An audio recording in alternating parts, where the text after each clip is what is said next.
عاشق آن قند تو جان شکرخای ماست، سایه زلفین تو در دو جهان جای ماست. از قد و بالای اوست عشق که بالا گرفت، وان که بشد غرق عشق قامت و بالای ماست. هر گل سرخی که هست از مدد خون ماست، هر گل زردی که رست رسته ز صفرای ماست. هر چه تصور کنی خواجه که همتاش نیست، عاشق و مسکین آن بی ضد و همتای ماست.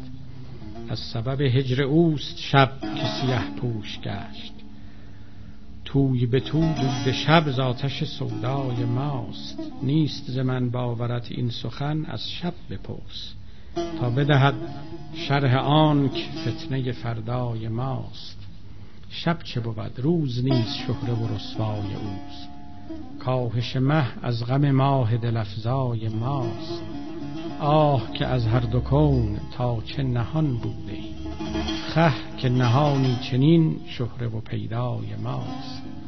زان سوی لوح وجود مکتب عشاق بود، وانچه ز لوحش نمود اون همه اسمای ماست. اول و پایان راه از اثر پای ماست، ناطقه و نفس کل ناله سرنای ماست. گر نکجی همچو چنگ واسطه نای چیست، در هوس آن سری اوست که هم پای ماست. گرچه که ما هم کژیم در صفت جسم خیش، بر سر منشور عشق جسم چو طغرای ماست.